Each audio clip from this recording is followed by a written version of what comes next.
Senhor presidente, colegas deputados, deputadas, quero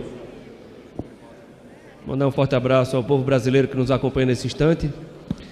Mas eu, ao longo dessa polêmica toda, senhor presidente, da questão da reforma da Previdência, desde que aqui nesta casa ela portou, eu preciso dizer que eu me inseria no rol de milhares de brasileiros que imaginavam e acreditavam que existia um rombo na Previdência.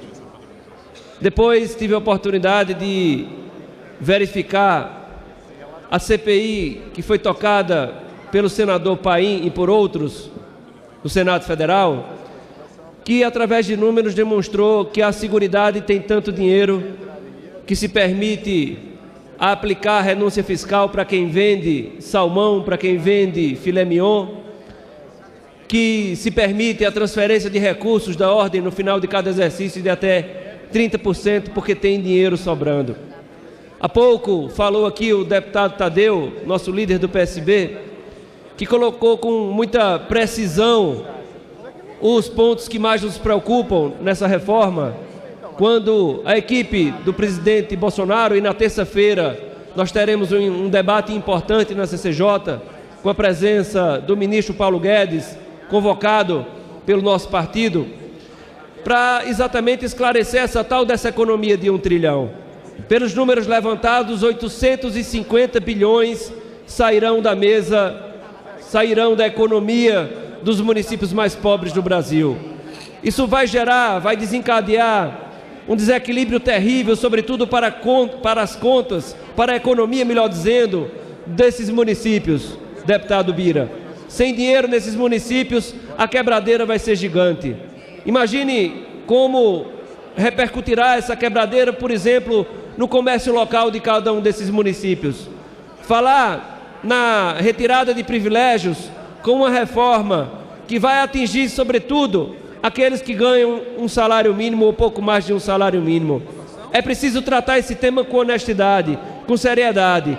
Mas o povo brasileiro precisa tomar conhecimento de duas coisas. Primeiro, a Seguridade não está quebrada.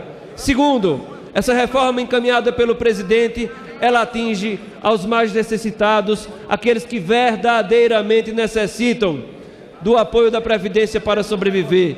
Eu me preocupo e me dirijo aos senadores e deputados que atuam no Nordeste do Brasil.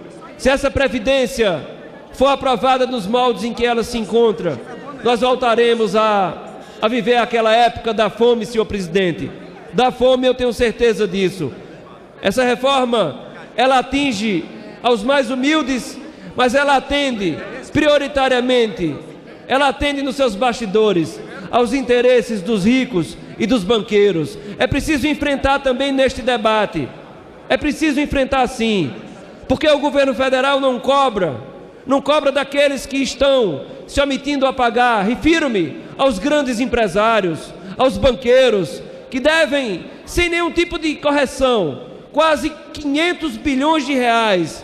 E o governo federal também não quer falar sobre esse tema. Vamos discutir com clareza, com seriedade, a nossa bancada, a bancada da oposição, como também a bancada do meu partido, o PSB. Estamos vigilantes, ao lado do povo brasileiro, e não vamos abrir mão disso por um único instante. Aqui se fala, senhor presidente, no encaminhamento... O senhor tem um minuto para concluir. Para concluir, senhor presidente, obrigado. Aqui se fala que o presidente Bolsonaro, que tanto combateu isso, vai mobilizar esta Casa Legislativa através de emendas parlamentares.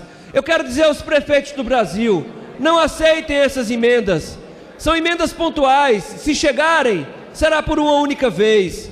Se a Previdência for aprovada, a economia dos seus municípios, senhores prefeitos, essa economia, ela será dilacerada. E aí, os senhores que já vivem aqui em Brasília de pires na mão, pedindo favores ao governo federal, aí sim, sem a Previdência injetando dinheiro nos seus municípios, os senhores verificarão que o país voltará a uma época que nós não temos saudade. Peço que essa minha fala seja também, senhor presidente, inserida na Voz do Brasil. Muito obrigado. Está deferido, senhor presidente.